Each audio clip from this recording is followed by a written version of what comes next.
नमस्कार दोस्तों। तो आज हम आए हैं आपके सामने लेकर अपना नया वीडियो। और आज के इस वीडियो में हम आपको यमुना एक्सप्रेस वे की साइट पर ले चलेंगे, लेटेस्ट डेवलपमेंट दिखाएंगे काफ़ी सारे पॉकेट में, जिसमें मुख्यतः आईजे पॉकेट है। और इसके साथ ही आज का हमारा वीडियो रहेगा आपसे बातें करने का, और ये है फ्रीक्वेंटली आस्क्ड क्वेश्चंस।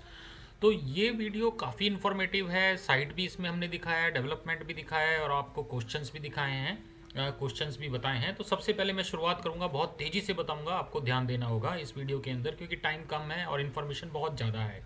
तो ये जो वीडियो है इसके अंदर जो क्लाइंट्स द्वारा नॉर्मली फ्रीक्वेंटली जो क्वेश्चंस पूछे जाते हैं उनके बारे में हम बात करेंगे। थोड़ा सा बता दूं, ये हैं यमुना अथॉरिटी के 2009 की स्कीम के प्लॉट्स, सेक्टर 18 और 20। इसके अंदर 300, 500, 1000, 2000 और 4000 स्क्वायर मीटर के प्लॉट्स हैं जो 4750 में लॉन्च हुए थे। इसके बाद आइए शुरू करते हैं जल्दी से जल्दी जो क्लाइंट से सबसे ज़्यादा पूछे जाने वाले सवाल। तो पहला सवाल, which one is best, industrial और रेजिडेंशियल? तो ये वाला क्वेश्चन मोस्टली मेरे क्लाइंट मेरे से पूछते हैं कि इंडस्ट्रियल और रेजिडेंशियल में से कौन सा हमें लेना ऑप्शंस है। तो दोस्तों मेरा आंसर इसके ऊपर ये होता है, वाइडर टाउनशिप जो इंडस्ट्रियल टाउन है ये बेसिकली इंडस्ट्रीज़ को माइंड में रख के बसाया गया है। इसका जो पर्पस है वो एनसीआर, दिल्ली और एनसीआर की इंडस्ट्रीज़ को पुल करना है। अगर आप देखेंगे कि यमुना अथॉरिटी के जितने एफर्ट्स हैं वो इंडस्ट्रीज़ को पुल कर रही है, टाइम टाइम पर इंडस्ट्रियल जो स्कीम्स हैं उनको लॉन्च करती है। और इसमें अगर आप पूरा यमुना अथॉरिटी का लेआउट प्लान देखेंगे पूरा इंडस्ट्रियल टाउन का, तो इसमें देखेंगे आप 70-80% लैंड जो है इंडस्ट्रियल है। एयरपोर्ट भी उसके अंदर इंडस्ट्रियल लैंड के अंदर आता है। तो बहुत सारा लैंड है इंडस्ट्रीज़ के लिए और बहुत एग्रेसिव प्लान्स हैं अथॉरिटी के इंडस्ट्रीज़ के ऊपर। सबसे पहले मैं ये भी बताना चाहूँगा, इसके अंदर जितने भी सारे व्यूज़ हैं मेरे अपने पर्सनल व्यूज़ हैं और वो पब्लिकली अवेलेबल इन्फॉर्मेशन के ऊपर डिपेंड करते हैं, मेरे अपने एनालिसिस हैं।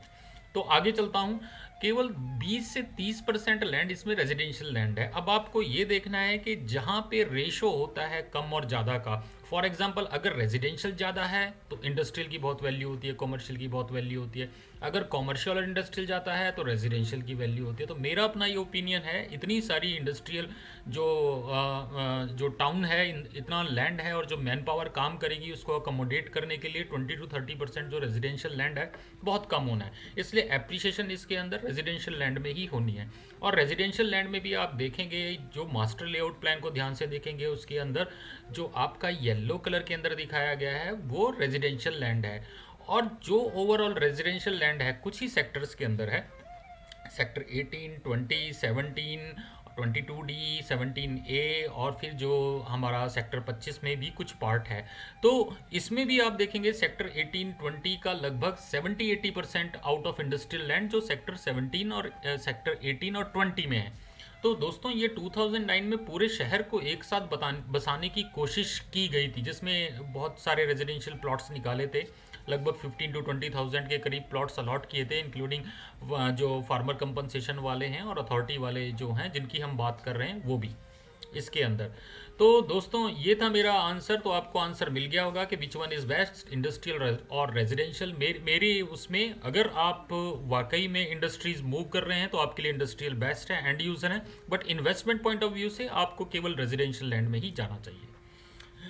Second question, why only sector 18 and 20? जब आप इन्वेस्ट करने चाहते हैं तो केवल सेक्टर 18-20 में ही क्यों, और कहीं क्यों नहीं यमुना अथॉरिटी के ऊपर? तो दोस्तों मेरा जवाब ये है, ये एयरपोर्ट के बहुत नज़दीक हैं सेक्टर 18-20। सेक्टर 20 बिल्कुल film city, upcoming film city के बिल्कुल पास है। दोनों साइड में जो सेक्टर 18-20 है, एक तरफ यमुना एक्सप्रेस वे जो रोड एयरपोर्ट को जाती है, इस तरफ जो हमारा सेक्टर 18-20 है उसके बराबर से भी जो रोड है वो बिल्कुल एयरपोर्ट को मिडल में टच करती है।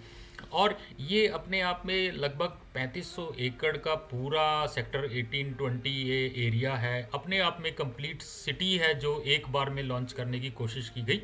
तो ये इसलिए हम जो कहेंगे सेक्टर 18-20 में, क्योंकि लैंड है यहाँ पे, अपार्टमेंट्स नहीं ले रहे हैं आप, लैंड ले रहे हैं, प्लॉट्स अपने आप में, ट्रेंड्स कहते हैं कि प्लॉट्स एक बहुत अच्छी इन्वेस्टमेंट होती है, तो आप इसके अंदर जा सकते हैं। अगला क्वेश्चन, कौन सा पॉकेट बेस्ट है? ये क्वेश्चन बहुत पूछा जाता है। तो दोस्तों अगर आप देखेंगे पूरा लेआउट प्लान सेक्टर 18-20 के, अगर मेरे पुराने वीडियोस देखेंगे उसमें मैंने कई बार इस चीज़ को एक्सप्लेन किया है, लेकिन फिर भी मैं आपको बता देता हूँ। लगभग सारे पॉकेट्स स्ट्रेटेजिकली लोकेटेड हैं। काफ़ी सारे पॉकेट्स आपको देखेंगे जो एयरपोर्ट को रोड जाता है उसके नज़दीक हैं। ऑब्वियसली 4000 मीटर 2000 स्क्वायर मीटर के जो प्लॉट्स हैं वो यमुना एक्सप्रेस पे सटे हुए हैं, वो प्रीमियम लोकेशन पे हैं, बट हर एक आदमी उन्हें अफोर्ड नहीं कर सकता। 300 मीटर में आते हैं तो पूछते हैं कौन सा वाला बेस्ट है। तो मेरी मानना यह है जो 100 मीटर का रोड जो अंदर से निकला हुआ है उसके किनारे जो पॉकेट्स हैं वो बेस्ट हैं। दूसरा, अभी तो फिल्म सिटी आ गया सेक्टर 21 में, जो फिल्म सिटी के नज़दीक बिल्कुल सामने 500 स्क्वायर मीटर के प्लॉट हैं, वो तो बहुत ही औसम एक इन्वेस्टमेंट रहेगी आने वाले टाइम में। अभी से ही वो बहुत बढ़िया प्लॉट है। दूसरा, इधर आई जे जो पॉकेट हैं, आई जे 1B और 7C 7D future point of view से रिंग रोड को बिल्कुल कनेक्ट करते हैं, वो भी बहुत अच्छे हैं। पॉकेट एच, जिसको आज जो लोग इतना पसंद नहीं करते, FGH में, एच जो है फ्यूचर में बहुत बढ़िया पॉकेट होने वाला है, क्योंकि वो बिल्कुल दूसरी तरफ जो एयरपोर्ट को रोड जा रहा है उसको कनेक्ट करेगा। इसी तरह जो पॉकेट 6 और 7 जिनकी आज के डेट में बहुत कंपैरेटिवली कम डिमांड है, फ्यूचर में उनकी डिमांड बहुत अच्छी होनी है।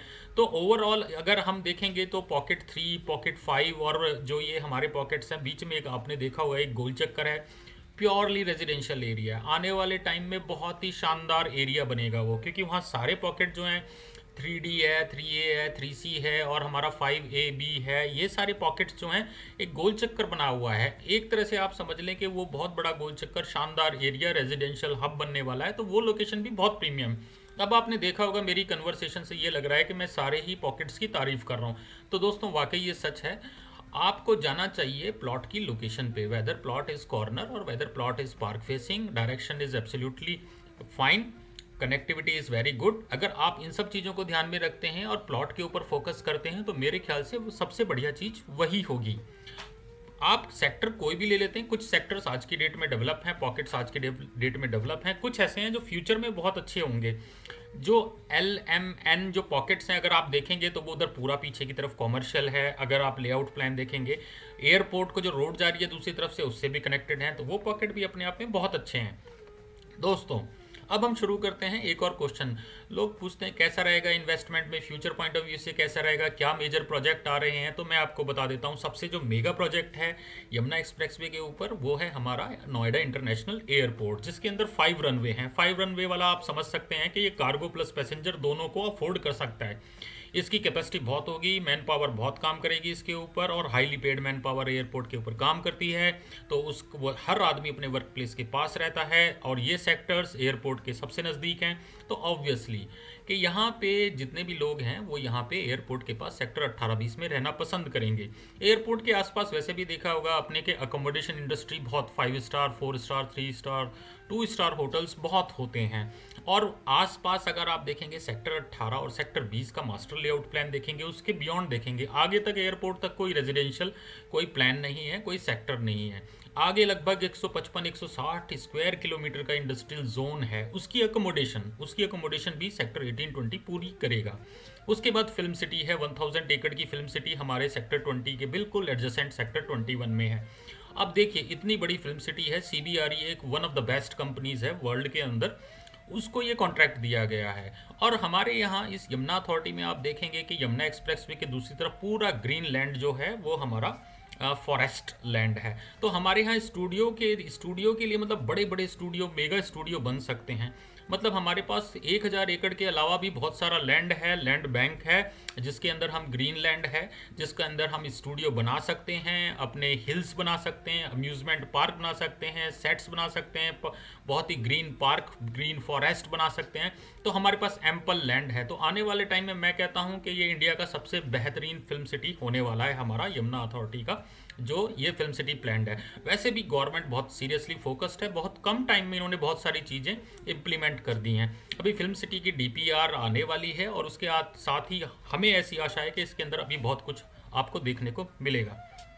तो दोस्तों इसके अलावा भी बहुत मेगा प्रोजेक्ट्स के अंदर मेट्रो का पहले अनाउंसमेंट हो चुका है कि मेट्रो आने वाली है और एयरपोर्ट के साथ ही इसका पैरेलली काम शुरू हो जाएगा। इसकी DPR वगैरह की भी न्यूज़ सारी मीडिया में है।